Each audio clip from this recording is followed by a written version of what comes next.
लोहगाव येथील forest park road मागील कित्येक वर्षापासून प्रलंबित होता। प्रशासन हा मार्ग पूर्ण करण्यासाठी जाणीवपूर्वक दुर्लक्ष करीत असल्याचे दिसून येत होते। हा मार्ग पूर्ण व्हावा यासाठी मागील काही दिवसापूर्वी आमदार बापूसाहेब पठारे हे जिल्हाधिकारी यांची भेट घेत या रस्त्याविषयी लवकर निर्णय घ्यावा आणि 300 मीटर रस्ता अपूर्ण आहे त्या ठिकाणी डांबरीकरण करण्यात यावे, अन्यथा आमरण उपोषण करणार असा इशारा देण्यात आला होता। आमदारांनी सांगून देखील हा रस्ता तयार होत नसल्याने आमदार पठारे हे आमरण उपोषणाला बसले। यानंतर प्रशासकीय अधिकाऱ्यांची धावपळ सुरू झाली। यावेळी हा रस्ता करून देण्याचे अधिकाऱ्यांकडून सांगण्यात आले, पण आमदार ठाम होते। जोपर्यंत रस्ता होत नाही तोपर्यंत उपोषण सुरू राहणार। सकाळी 10 वाजता सुरू झालेले उपोषण रात्री 10 वाजता रस्त्याचे काम प्रत्यक्षात सुरू झाल्यानंतर उपोषण मागे घेण्यात आले। अशा प्रकारे आमरण उपोषण करून आमदारांना आपले नागरी प्रश्न सोडवण्याची वेळ येत असेल तर सामान्य नागरिकांनी उपोषण केल्यानंतर प्रश्न मार्गी लागतील का असा प्रश्न या निमित्ताने उपस्थित होत आहे। अखेर हा मार्ग आज पूर्ण झाला आहे। याचे लोकार्पण आमदार बापूसाहेब पठारे यांच्या हस्ते आज करण्यात आले। गेल्या 10 वर्षापासून 25 वर्षापासून हा लोहगाव पासून खराडीकडे जाणारा रस्ता प्रलंबित होता। काही तांत्रिक अडचणी होत्या, परंतु वडगाव शिरीचे विद्यमान आमदार बापूसाहेब पठारे यांनी आमदार झाल्यानंतर एक चंग मानला होता, एक पण केला होता की मी हा रस्ता चालू करून लाखो लोकांची जी गैरसोय होते ती गैरसोय टाळण्याचा मी प्रयत्न करणार आहे। आणि पहिल्या दिवसापासून ते त्यांच्या निश्चयाशी ठाम होते। अखेर शेवटी महानगरपालिकेला त्यांच्या आमरण उपोषणाच्या पुढे थोडंसं थांबावं लागलं आणि त्या दिवशी या रस्त्याचं काम पूर्ण झालं। बापूसाहेब पठारे हे एकमेव अशा व्यक्ती आहे की त्या दिवशी सकाळी 10 वाजल्यापासून रात्री 10 वाजेपर्यंत त्यांनी आमरण उपोषण केलं। पाण्याचा एक थेंब सुद्धा घेतला नाही। अधिकारी आले, त्यांनी सांगितलं आम्ही काम करतो, परंतु आप्पांनी सांगितलं रस्त्यावर डांबर पडल्याशिवाय मी उठणार नाही आणि ते खरोखर उठले नाही। आज खरं तर खराडी लोहगावला जोडणारा हा मुख्य रस्ता आहे। याच्या माध्यमातून या ट्रॅफिकच्या लोकांना खूप इथं मदत होणार आहे।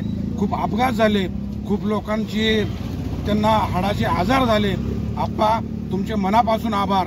मागील 5 वर्षामध्ये या रस्त्याविषयी ज्यावेळी आम्ही लोकप्रतिनिधींकडे मागणी केली की रस्ता करा, त्यावेळी त्यांनी आमच्या घरातल्या अडचणी सांगितल्या, तांत्रिक गोष्टी सांगितल्या आणि मामांना मला तर सांगितलं की युनोमध्ये गेला तरी तुमचा प्रश्न सुटणार नाही, परंतु तो युनोचा प्रश्न सोडवण्याचं सामर्थ्य फक्त एकाच माणसामध्ये आहे आणि ते म्हणजे बापूसाहेब पठारे। आणि त्यांनी तेही एका दिवसात हा रस्ता सोडवला। असा विलक्षण क्षमता असणारा माणूस मी खरं तर लोहगावसाठी निश्चित वरदान आहे। आणि म्हणून बापूसाहेब तुम्ही जे काम करताय त्याच्या पाठीमागे आम्ही खंबीरपणे उभे राहू। त्या दिवशी सुद्धा रस्ता करताना अडचणी आल्या, काही लोक आल्या, आपण त्यांना समजून सांगितलं बाबांनो TDR घ्या, आम्ही तुम्हाला मदत करतो, मी तुमचे प्रश्न सोडवतो, परंतु आपणना अखेरच्या क्षणापर्यंत संघर्ष करावा लागला। संघर्षातून यश मिळवण्याचं सामर्थ्य त्यांच्यामध्ये आहे। मी सगळ्या या पंचकृषीतल्या लोकांच्या वतीने आपणचे मनापासून आभार व्यक्त करतो। आप्पा हा रस्ता झाल्यानंतर आपल्याला पठारे वस्ती रस्ता असेल, खंडोबा माळ रस्ता असेल, हे रस्ते सुद्धा सोडवायचे। पठारे वस्तीचा रस्ता सुद्धा आपण लवकर सोडवणार आहोत। आपले मनापासून आभार, धन्यवाद। लोहगाव खराडी नगर रोडला जोडणारा रस्ता या ठिकाणी उपोषण करून आपल्याला हा रस्त्याचा प्रश्न सोडवावा लागला। त्याच्यामागे एकच कारण होतं, कुठलंही राजकारण नव्हतं, परंतु समाजातल्या अनेक घटकांना या ठिकाणी अपघाताच्या सामोरे जावं लागलं, अनेकांना त्रास भोगावा लागला आणि हा त्रास दूर करावा म्हणून या ठिकाणी अनेकांनी प्रयत्न केले, परंतु काही अडचणी आल्या आणि हे प्रश्न सुटू शकलं नाही। गेल्या 10 वर्षामध्ये मीही सातत्यानं पाहत होतो, परंतु मी आमदार नसल्यामुळं काही मंडळी किंवा अधिकारी त्यावर लक्ष देत नव्हते, परंतु आमदार झाल्यावर मी ठरवलं होतं की हा रस्ता आपण चालूच करून घ्यायचा आणि त्या पद्धतीने हा रस्ता चालू केलेला आहे।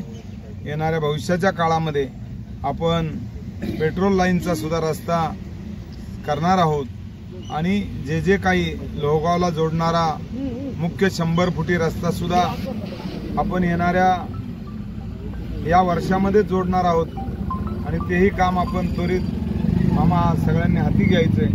आणि अधिकाऱ्यांना मी सांगितलेलं आहे त्याचं त्वरित टेंडर काढून 1 वर्षाच्या आतमध्ये तो आपल्याला रस्ता पूर्ण करायचा आहे आणि तो साधारणतः 2-2.25 किलोमीटरचाच रस्ता आहे. तो निश्चितपणानं एकदा काम हातामध्ये घेतलं तर 1 वर्षामध्ये पुढच्या वर्षी तो रस्ता आपल्याला चालू झालेला असेल एवढंच या निमित्तानं सांगतो.